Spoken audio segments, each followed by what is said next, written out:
Hi and welcome to another episode of Conversation with a Chef. I'm Jo Ritty and I love sharing with you the conversations I get to have with talented and passionate chefs. It's the backstory, if you will, to the food they're putting up. I begin today by acknowledging the Wurundjeri people of the Kulin Nation, traditional custodians of the lands and airwaves where this conversation takes place. Land which was never ceded, land where communities came together to eat seasonally, locally and without exhausting resources. I pay my respects to their elders past, present and rising. Today I'm talking to Chanon Boriharnvanakhet Tonka. Everyone calls Chanon Chachi, so I'm just going to go along with that too. Chachi is head chef at Tonka, having taken over the reins 3.5 months ago. It's his first head chef role, having never really set out to climb the ranks, and so he's feeling his way carefully, talking to staff, feeling the room and making the role his own.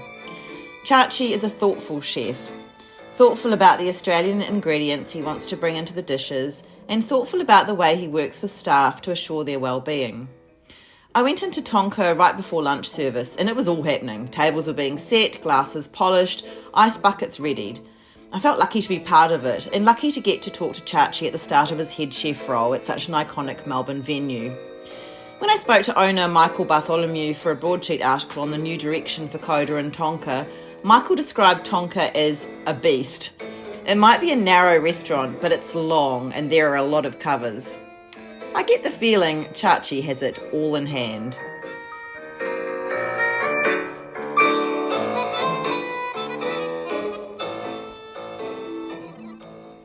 How are you? Good, thank you. How's it been going? Not too bad. Yeah. Not too bad.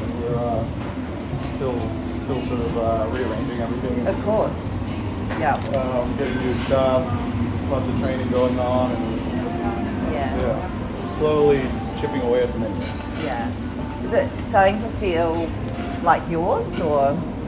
Almost. Okay. Almost, yeah. Okay. It's a hive of industry. I love it. I like that feeling of everything being set up and Oh, absolutely. Yeah. It's anticipating my service. favorite time of the day. Yeah. And do you work out here in the open kitchen or are you behind? I'm in the open kitchen. I usually run services, so Okay. if I'm on the pass, it's just in the center of that whole bench there. Okay. Yeah. Sort of like the conductor. Okay, of everything. nice. Yeah. It is a bit like that, isn't it? Yeah. I think it's sort of something that's overlooked a lot is running a pass. People think it's pretty easy, but I guess there's a few articles about expediting, and that's I think it's a massive thing because the timing out here and the timing in there has to match.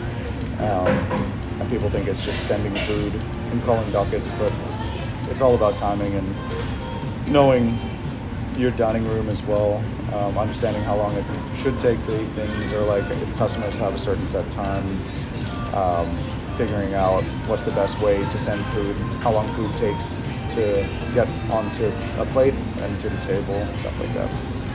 It's really interesting because I guess I might have thought that maybe front of house was overseeing that, but you're kind of like the gatekeeper then. Pretty much, yeah. A lot of places have like a maitre d' as well, so Yes. you'll have one person in the kitchen and one person from front of house controlling what's going on out here, and both stay on the pass, on either side of the pass, communicating with each other. Yeah. That generally happens here as well. Not as much though. So the person on the floor, who's also on the pass, is more of a runner. So they'll take care of most of running the food to the table while everyone else here is just putting through orders and filling up waters, getting drinks, stuff like that. Yeah, wow. And so now, is it about, I think when I saw you, it was, you've been here 2.5 months. Is it Yes. now like 3.5 months? It's like 3.5 months now, I think so, yeah. And how much, I mean, is there a feeling that you need to change, or is it, what are the changes that are happening? The bones of the place are quite strong, like Tonka and Coda, their identity is set in stone, I think, in Melbourne, they're known for what they are. It's more of just logistical things. There was a long time when, after Kayleen left, And even while Kayleen was here, actually, because she had her way of running the kitchen, everyone's got their own style, whatever's comfortable, however we've been trained, how we came up in kitchens. It's quite different. I think usually people assume that every chef is trained the same. And it's just, once you get to sous chef or head chef level, it's only run one way, and there's only one way to do things. But I think it depends on how the individual wants the kitchen to perform, what kind of food they want to do. Everything has to be readjusted. Like, that kitchen is designed a certain way, and there's physical parts of it that I can't change. The way it's built, the way the sections are. But what I can do is create food and then sort of adjust where the food comes from based on what utilities we have in there. So for this kitchen, it's a little bit of a weird design. It's very long. So all the sections are very separated. So it's hard sometimes if I want to, for example, I've just moved one section all the way over here as larder. It used to be over with fryer, but there's a lot of items now that I'd like to bring together on this side that's sort of in relation with grill. So there's a few items on entrees for larder to do, but they're starting from the grill, and also most of the kitchens I've worked as a chef de partie or a commis chef, pastry and larder were always joined together. Whereas when Kayleen was here, she was a very strong pastry chef, so she focused very, very much on that, and she's doing incredible things. And larder was all the way on the other side of the kitchen, which I'm not used to. It feels like when I came in, it felt like pastry was quite glorified, which is, of course, that's her style. But for me, I think there's a certain finesse and attention to detail when it comes to larder chefs and pastry chefs that work very well together, because everything's so intricate and small. All the small appetizers and snacks and entrees, they're very pretty things, and I think that skill can be translated across pastry and larder very well. So a lot of pastries, they're very small, and they look beautiful. There's a lot of components that are prepared separately and then brought together, and in my mind, that's how larder should perform as well. That's interesting. So like things like the beetle leaf, it's just one leaf. It's such a tiny thing, but there's so much you can do to it. I think also because it's the first thing that comes to the table, all of these entrees from larder, it should be a nice introduction to the meal. Something that's sort of like visually exciting as well. Whereas mains, not that it shouldn't look good, but it's not as, how would I say it, delicate.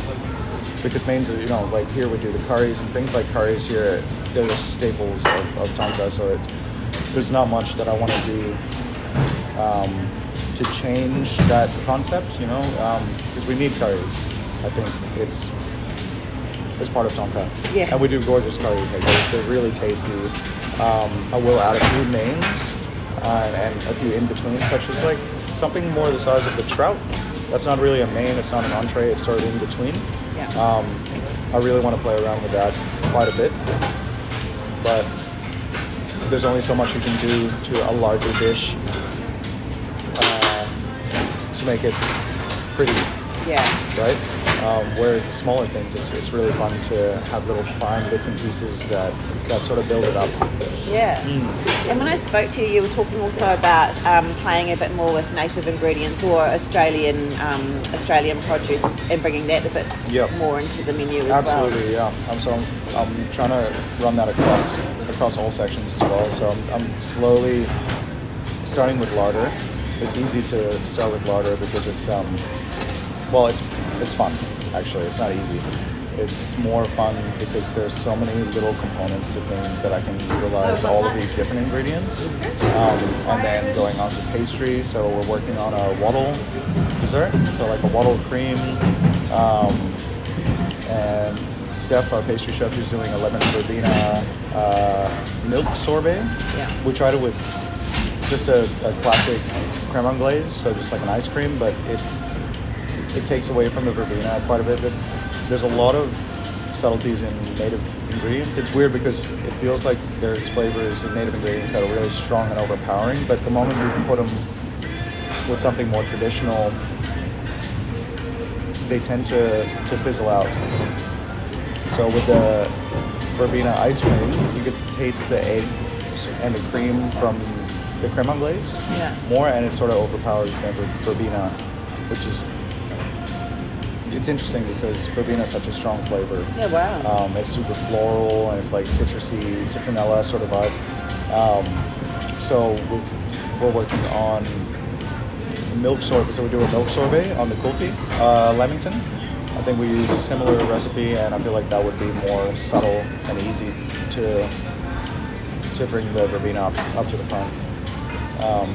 And then we're doing some things with paper bark. We're going to smoke some mussels. That's cool. Yeah, so I love paper bark. I used to do Mari cod with paper bark with Chef Eric in Trawool. Yep. And we would serve the cod on a piece of paper bark and sort of light it. So all the smoke would hit the cod, and also to the table it's just sort of like embers still going a little bit. And you get that paper bark. It feels like you're walking through a forest still with like maybe a little forest fire nearby or something like that, or someone had just a bonfire. So I really like that idea. So we're gonna smoke and pickle some mussels and then serve it on an idli, which is similar to, the batter is similar to dosa. Okay. So it's like a fermented white dal with idli rice. Okay. We'll make a little pastry out of that and deep fry it, so it's like a little crispy but soft in the middle pastry, and then a chickpea mousse, and then a little bit of the smoked pickle mussel with smoked with paper bark. So we're sort of going real native, but also still with I would say like in a similar way classical French technique, but classical Indian technique. Yeah. Which I'm still digging into quite a bit. Yeah, it's all quite new to me, Indian food. And how are you digging into that? Like, where are you researching or discovering? As much as I can, I read a lot, but mostly I think the best information I get is from my Indian staff. Yeah, because they were born with this, they grew up. I'm lucky to have a few guys in there who are from different parts of India as well. So we have South, and there's one of my larder chefs, she's from an area near Goa. So there's like more coastal flavors, and they tend to argue about how things should be, which is really good for me because I get a different perspective on. I'll say there's one dish that everybody has. It's a staple in India, but everybody does it differently, just slightly. You know, they'll be like, no, you want to steam this chickpea, or no, you want to boil it or fry it, whatever it is, and then we test it all and see what's the best. Not the best, but what I think is the best. I think in the end. Yeah. But yeah, I bounce off of them a lot. Yeah. For that, yeah. And it's I think it keeps them excited about being here as well. You know, it feels good to, if somebody asks me about Thai food or what I grew up with, I get really excited to tell them about these things, you know. And I think it's the same feeling for them. Yeah, absolutely. And they feel invested, they feel appreciated, and obviously, as you say, they're the ones that know, they've got the inside information. Is this your first head chef role? It is, yeah. It's nerve-wracking. Yeah, it's a bit of a project as well. I asked some of my past head chefs, like, is this normal to be dealing with this kind of thing? A lot of parts of this is just like changing over staff and dealing with a restaurant that was in a little bit of turmoil in terms of staff, and COVID and all this happened. They're like, no, so just relax, like it's not normal.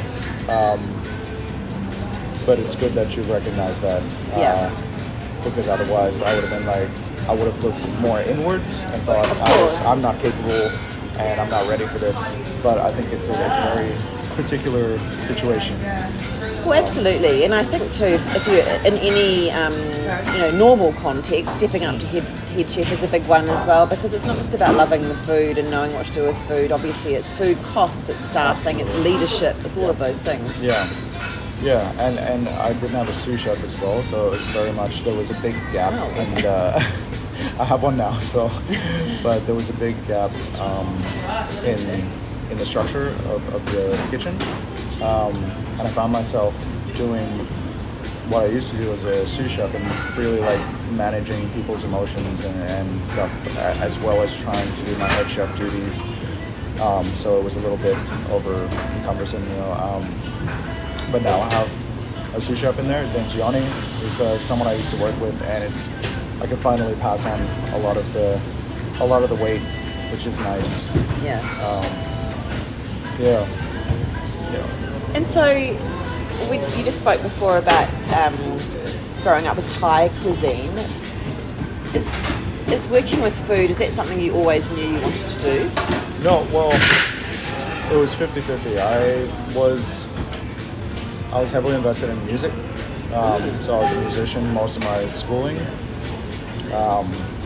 But at home, because there was nothing to offer with cooking in school, at home I would focus on that a lot, and it was always one or the other. And then I came to, because of my studies, what kind of musician? Just fascinating. Well, mostly I played classical guitar. Oh. Yeah, and then sort of went my own way. So produced some like electronic stuff, very experimental. And I came back to Australia after high school, and it seemed like a path that was kind of written. I went to university here for audio engineering, which is what I didn't know what I wanted to do, so my parents were kind of like, why don't you just do this? You're already, you graduated as a musician, you should continue this.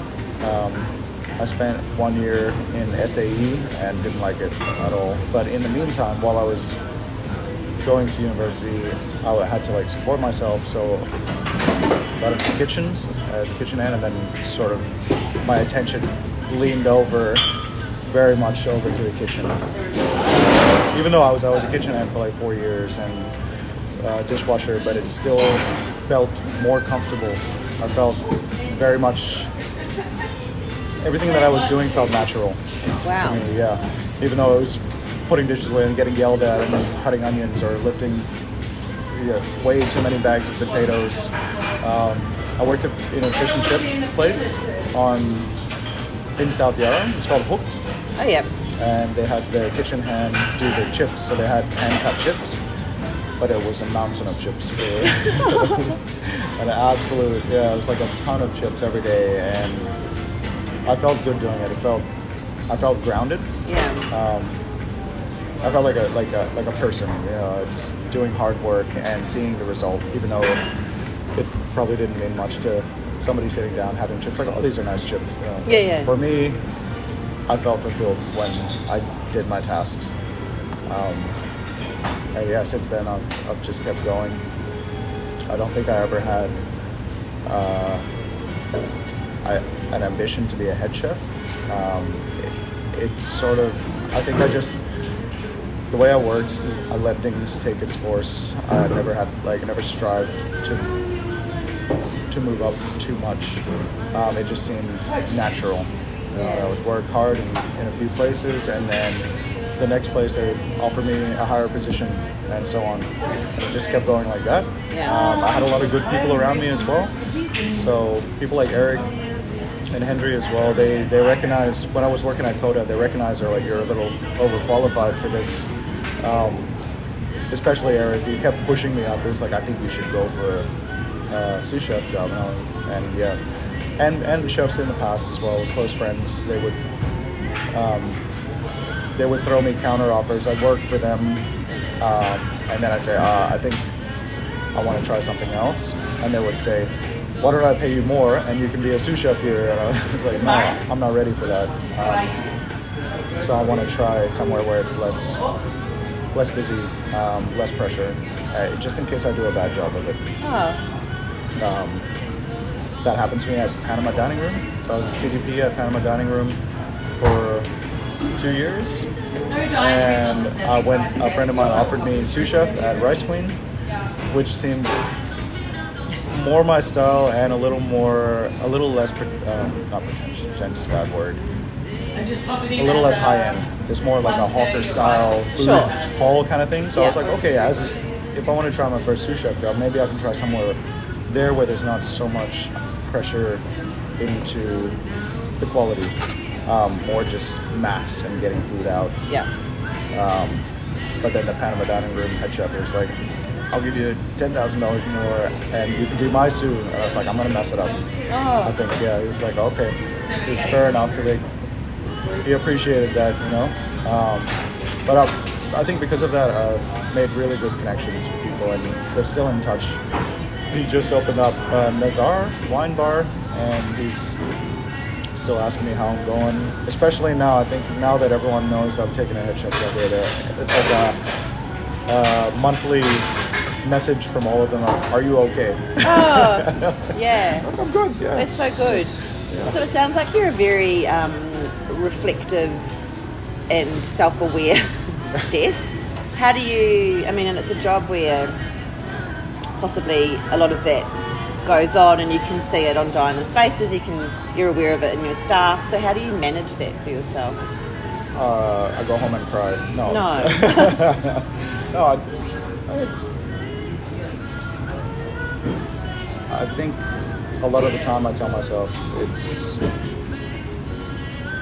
I think I tell myself what's important to me. I think that's the most important thing, and one of the most important things, which I think these guys are happy about, is that I do care about how they feel, physically, mentally.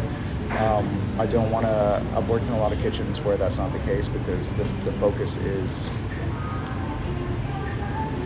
getting the food right and the way up to standard, regardless of how many hours you do, regardless of your mental state or your physical state, which I understand. And these places have been great and have gone uphill, and I feel like I trained very hard and well in those places. But I think I'm trying to approach things differently here because of that. I didn't feel good leaving those places. I felt like an angry person. I feel like everything sort of, it bleeds out the same attitude, and I was really concerned that if I ever got to this stage, that I would be someone that people are afraid of, someone that people weren't happy being around, but rather just wanting to be in a good kitchen and put it on their resume, was that sort of thing. I think also, especially after COVID, I feel like I focused a lot on staff retention, and it's a major thing. Now chefs are free; they can go wherever they like. You don't have to be in a place for more than 6 months, and I think in my position, that's sort of in a business perspective, it's difficult. If people are in and out, there's a lot of training involved, and getting people back comfortable with the team and the place, and so I try my best. They understand here that I do my best to cater to their needs, but at the same time, I think the return is much better because they want to give more. Some people don't. Some people don't work that way, and that's fine. I'm not here to force anyone to do what they don't want to do. But it's a big discussion point in the industry, isn't it? Currently, well-being and staff retention, and I think those things probably go hand in hand, don't they? Absolutely. Yeah, I think that's how I deal with it, and that's how I feel better about doing what I do when I go home. I think they were happy today. It was a hard day. This guy's done overtime, but he knows that I'm going to give him time off next week. because I can. Yeah. It's fine. I'll put in a little bit of extra work, cover somebody if I need to, and I think it's important that I do that too. I need to stay grounded. If I forget how to cook, I'm not a chef. No. Yeah. So I need to keep my hands touching food and yeah. So maybe it's too early to say because there are lots of things in the air at the moment, but you're still loving it? Yeah. You love being a chef and wouldn't have it any other way. Absolutely, despite the challenges. Yeah, there's definitely been thoughts to go a different direction. Sometimes when it's hard, I wonder, if I could have done something else, but it comes back to this. Yeah. And so what would your advice be for a young person who was considering becoming a chef? Really think about it. Try it out. I think the best thing you can do is go and try. You finish your trial or your shift in one place, because the great thing about kitchens, I think, the great thing about the industry is it's not hard to get into. Even if you come in as a dish or something, sometimes I feel a little bit crazy to say, but for me, like I said, I felt comfortable doing the hard work. I think it's important for people who are thinking about getting into it to just try. Sure, if you want to do your studies in culinary or commercial cookery, that's fine, but you don't really know until you're in a real kitchen how you feel. Yeah. If you get the rush, like how hot it is, that's when you know. I think,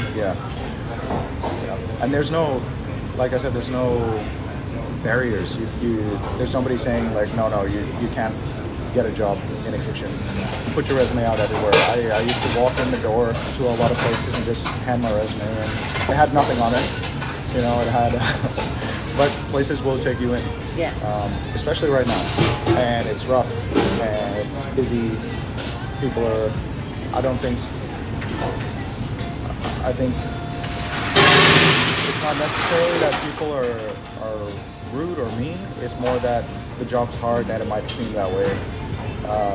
But the most important thing is, like, if you feel comfortable, not even comfortable, if you feel happy with being uncomfortable, then it might be for you. Yeah, absolutely. I've seen a lot of younger chefs, finish their schooling and they have this great ambition, and then the moment they're in a real kitchen, turn around. So I think it's important to do it the other way around. Yeah, give it a go first, and then. Thank you. Perfect. Thank you so much for listening to this episode of Conversation with a Chef with Chachi at Tonka. You can check out all the goodness on Instagram at Tonka Melbourne. And if you liked what you heard and you want to hear more stories from other chefs, I'm on Instagram at Conversation with a Chef, and then you can see when the chats come up. You can read the chat at www.conversationwithachef.com, and I'd really love it if you told a friend about the conversations. Of course, you can follow me on Apple and Spotify podcasts. Then I know that you're there. Once again, thanks for listening and have a great day.